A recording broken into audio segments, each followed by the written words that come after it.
अच्छा, हमारा नया टॉपिक है elements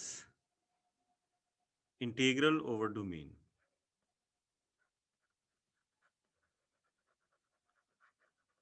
elements integral over a domain.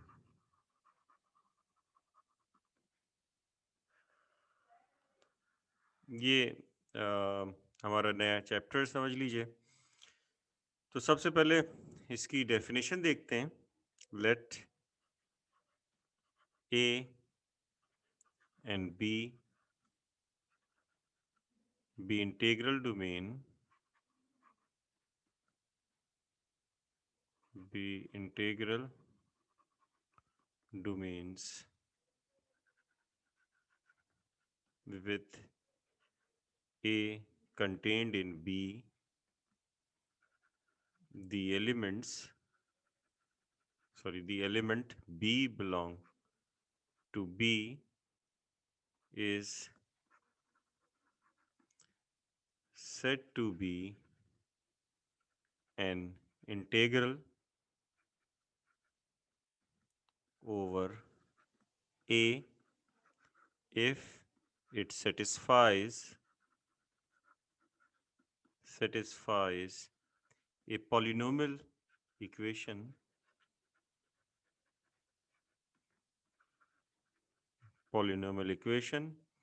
x to the power n plus a sub n minus 1 x to the power n minus 1 till a1 x plus a null is equal to 0, where a null, a1, a n minus 1 ये सारे a से related हैं, यानी a के जो है वो element हैं, जबकि a हमारे पास जो है वो इंटीग्रल डोमेन है और b भी इंटीग्रल डोमेन है। तो ऐसी सूरत में हम ये कहेंगे कि ये जो एलिमेंट b है, the element b is said to be an integral over a। तो ये इंटीग्रल ओवर ए कहलाएगा, यानी कि इस b को अगर इस पॉलिनोमियल में रख दिया जाए तो ये इस इक्वेशन को सेटिस्फाई करेगा। तो इसका मतलब ये हुआ कि अगर आपके पास इस तरह से दो इंटीग्रल डोमेन है, ऐसा अमूमन फील्ड्स में आपने बहुत देखा होगा, लेकिन हम अब यहाँ पे बात कर रहे हैं इंटीग्रल डोमेन्स की। तो अगर हमारे पास ये इंटीग्रल डोमेन्स है, ए उसकी सब डोमेन है बी की, और हमारे पास एक इस तरीके से जो है वो एक पॉलिनोमियल इक्वेशन लिखी जाती है जिसके कोएफिशिएंट्स सारे इंटीग्रल डोमेन ए के एलिमेंट्स हैं, इनके कोएफिशिएंट्स, ठीक है, कोएफिशिएंट्स और कांस्टेंट्स। और अगर हमारे पास इस बी में से कोई ऐसा एलिमेंट आ जाए जो इस पॉलिनोमियल इक्वेशन को सेटिस्फाई करता है, तो इसका मतलब ये होगा कि ये एलिमेंट इंटीग्रल ओवर बी है। इसकी एग्जाम्पल मैं आपको बताता हूँ। एग्जाम्पल देखिए, जैसे कि आपको यहाँ नज़र आ रहा है कि z is a sub domain of z plus z square root z iota, ठीक है ना, ये इसकी सब डोमेन है, ठीक है। अब मैं एक इक्वेशन लिख रहा हूँ, x square plus 1 is equal to 0। ये मैंने एक इक्वेशन लिखी। अब हम क्या कहेंगे कि अब ये वाली जो एक इक्वेशन है, इस इक्वेशन में जो ये समझ लें कि ए जो है वो आपके पास z है यहाँ पे, और b जो है वो ये गॉसियन इंटीजर्स की डोमेन है, ठीक है। ये दूसरी डोमेन, तो कोएफिशिएंट सारे ये देखिए, इसे 1 1 है तो ये ए से बिलोंग कर रहे हैं। अब आपको पता है कि आयोटा जो है वो इस बी यानी कि z प्लस आयोटा में मौजूद है, सच दैट वो उसको सेटिस्फाई करेगा, यानी कि iota square plus 1 is equal to 0। तो इसका मतलब ये होगा कि iota is an integral over z। तो iota is an integral over z, iota integral over z होगा, ठीक है। तो इसी तरीके से अगर हम जो है वो कोई और दूसरा लेते हैं, फॉर एग्जांपल जैसे z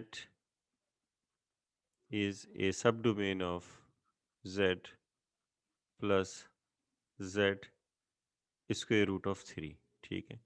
एक पॉलिनोमियल लेते हैं, polynomial equation x square minus 3 is equal to 0। अब इसके कोएफिशिएंट सारे z में मौजूद हैं, ठीक है।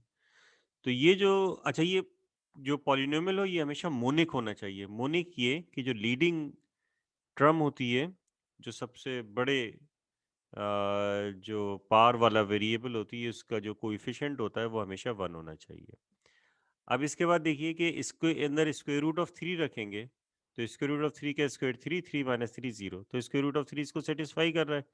तो square root of 3 is an integral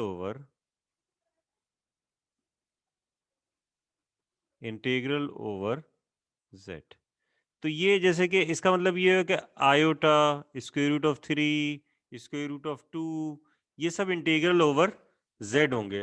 अब जैसे स्क्वायर रूट ऑफ 2 के मुतालिक भी आप कह सकते हैं, क्योंकि स्क्वायर रूट ऑफ 2 के लिए आप एक इक्वेशन जो है वो लिख सकते हैं। जैसे आपसे कह रहे हैं कि ये बताइए कि क्या square root of 2 integral over z होगा या नहीं होगा। तो इसको कैसे पता चलेगा? तो इसको ऐसे पता चलेगा कि आप क्या इक्वेशन फॉर्म कर सकते हैं स्क्वायर रूट ऑफ 2 के लिए। तो बिल्कुल फॉर्म कर सकते हैं। X square minus 2 is equal to 0 एक इक्वेशन बनेगी जिसके कोएफिशिएंट z में हैं। तो लिहाजा square root of 2 is an integral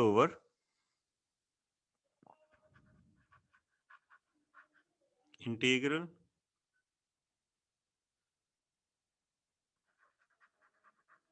over z, ठीक है। क्योंकि ये एग्जाम्पल्स मैं z के लिए करा रहा हूँ, तो z के लिए जो इंटीग्रल्स होते हैं इनके लिए एक और वर्ड यूज होता है। यानी इंटीग्रल ओवर z की जगह हम एक वर्ड यूज करते हैं जिसे हम कहते हैं अलजेब्राइक इंटीजर, बस। यानी कि अगर हमने कह दिया अलजेब्राइक इंटीजर तो इसका मतलब ये क्लियर है कि वो किसके लिए होगा, z के लिए ही होगा, अलजेब्राइक इंटीजर। अगर z के अलावा कोई और डोमेन होगी तो फिर हम लिखेंगे इंटीग्रल ओवर दैट डोमेन। लेकिन अगर z है तो बजाय इसके कि इंटीग्रल ओवर z लिखें, हम सिंपली लिख दें अलजेब्राइक इंटीजर, एक ही बात है, ठीक है। अब अगर आपसे ये कह रहे हैं कि ये बताइए कि क्या पाए अलजेब्राइक इंटीजर होगा या इंटीग्रल ओवर z होगा, तो इसका तरीका ये है कि क्या आप ऐसी इक्वेशन निकाल सकते हैं मोनिक पॉलिनोमियल कि जिसके लिए तो जिसको रखेंगे उसमें तो वो ज़ीरो आ जाए। तो इसका मतलब है नहीं। तो pi is not an algebraic integer, pi algebraic integer नहीं है। और वैसे पता कैसे चलता है, ये तो डायरेक्टली आपने इस तरह से निकाल लिया। अब आपको पता कैसे चलेगा, जैसे कि √2 माइनस √3 है, इसको आपको चेक करना है कि ये अलजेब्राइक इंटीजर है या नहीं। तो इसके लिए ये करें कि आप इसके लिए इक्वेशन निकाल लें। तो इसके लिए इक्वेशन किस तरह से निकालेंगे, आप लिखेंगे कि ये हमारे पास x है, दोनों तरफ स्क्वायर कीजिए, तो x square is equal to 2 minus 2 square root of 6 plus 3। तो ये हो जाएगा x square minus 5 is equal to, ऐसे करते प्लस कर देते हैं, minus 5 is equal to 2 square root of 6। तो अब दोनों तरफ फिर स्क्वायर कर दें, तो x to the power 4 minus 10x plus 25 is equal to 4 multiply by 6 24। तो ये हो जाएगा x to the power 4 minus 10x plus 1 is equal to 0।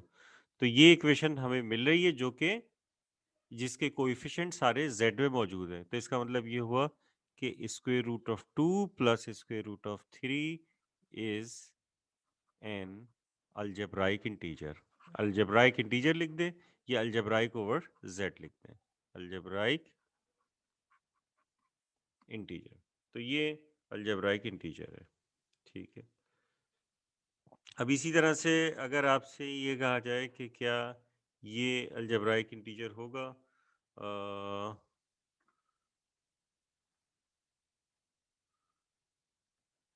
Cube root of 2 minus cube root of 4, तो इसके लिए आपको क्या करना पड़ेगा? इसके लिए भी आपको ये करना पड़ेगा कि आप जैसे ये लिखें कि x is equal to cube root of 2 minus और फिर उसके बाद क्यूब रूट ऑफ 4।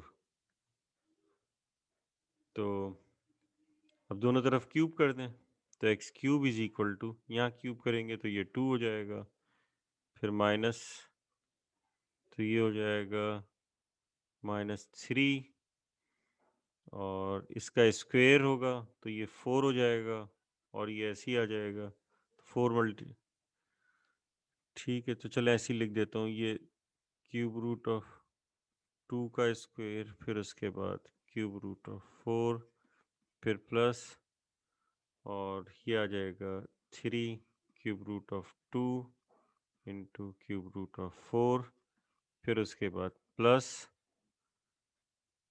और ये 4 आ गया, माइनस आएगा, सॉरी, यहाँ पे -4 होगा, तो ये -4 हो गया।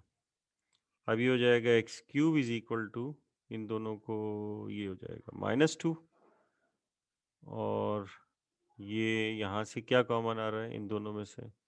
इन दोनों में से -3 cube root of 2 times cube root of 4 common निकाल लीजिए, तो आपके पास यहाँ बचेगा cube root of 2 minus cube root of 4। तो अब ये आ जाएगा एक्स क्यूब, और फिर उसके बाद -2 इधर ले आए तो +2 हो जाएगा, इज इक्वल टू -3। इन दोनों को मल्टीप्लाई कर दें तो ये हो जाएगा cube root of 8। Cube root of 8 का मतलब है कि 2, और रूट के अंदर जो आपके पास ये जो ब्रैकेट के अंदर लिखा है ये x के इक्वल आपने एस्यूम किया हो, तो इसकी जगह x लिख दे, सबको एक तरफ ले आए, तो ये हो जाएगा x cube plus 6x plus 2 is equal to 0। तो इसका मतलब है कि ये अलजेब्राइक इंटीजर है, ठीक है ना। तो cube root of 2 minus cube root of 4 is an algebraic integer. तो इस तरह से चेक करते हैं कि कोई नंबर जो है वो अलजेब्राइक इंटीजर है, ये अलजेब्राइक इंटीजर नहीं है।